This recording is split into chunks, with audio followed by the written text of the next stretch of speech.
ഇന്ന് രാവിലെ തന്നെ നമ്മളെ നെൽകൃഷി നോക്കാൻ വേണ്ടി പോവുകയാണ്. ശക്തിൻ്റെ ഫ്രണ്ട്സ് ഉണ്ടായിരുന്നു, അവരെ അവരെ വീട്ടിൽ ഇറക്കി വിട്ടു. എന്നിട്ട് നമ്മൾ നേരെ പല്ലാവർക്ക് പോവാണ് കേട്ടോ. നമ്മൾ വല്ലപ്പോഴും മാത്രമേ ഇങ്ങോട്ട് വരാറുള്ളൂ, കാരണം നമ്മളെ വീട്ടിൽ നിന്ന് അത്യാവശ്യം ദൂരം ഉണ്ട് കേട്ടോ അങ്ങോട്ട്. അപ്പോൾ ഇതിലേക്ക് ഇന്ന് ലീവ് ആയിരുന്നു, അപ്പോൾ എന്തായാലും നമ്മളെ കൃഷിയും കാര്യങ്ങളൊക്കെ ഒന്ന് പോയി നോക്കാമെന്ന് വിചാരിച്ചു കേട്ടോ. നമ്മൾ വല്ലപ്പോഴും മാത്രമേ ഇങ്ങോട്ട് വരാറുള്ളൂ, അതുകൊണ്ട് വരുന്ന വഴിയിൽ നിറയെ പുല്ലായിരുന്നു കേട്ടോ.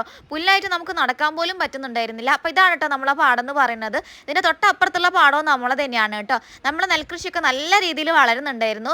എന്തായാലും വന്നതല്ലേ, എന്നാൽ പിന്നെ വഴിയിലുള്ള പുല്ലൊക്കെ ഒന്ന് ചെത്തി മാറ്റി വൃത്തിയാക്കാമെന്ന് വിചാരിച്ചു. അപ്പം ഞാൻ എന്തായാലും നമ്മൾ പുല്ലൊക്കെ അരിഞ്ഞെടുക്കുകയാണ് കേട്ടോ. കാരണം നമുക്ക് അരിഞ്ഞെടുത്താൽ നമുക്ക് ആടിന് കൊണ്ടുപോയി കൊടുക്കാമല്ലോ എന്ന് വിചാരിച്ചു കേട്ടോ. അതായത് നെയ്യപ്പം നിന്നാൽ രണ്ടുണ്ട് കാര്യം എന്ന് പറഞ്ഞ പോലെ നമ്മളിപ്പോൾ ഈ വഴിയൊക്കെ ഒന്ന് വൃത്തിയാവുകയും ചെയ്യും, നമ്മൾ ആടിൻ്റെ വിശപ്പും മാറുന്നുള്ളതാണ് കേട്ടോ. അപ്പോൾ ശക്തി ഇത് അവിടെ തന്നെ ഉണ്ടായിരുന്നു കേട്ടോ. അവനാണെങ്കിൽ എങ്ങനെയെങ്കിലും ഒന്ന് വീട്ടിൽ പോയാൽ മതി എന്നായിരുന്നേ.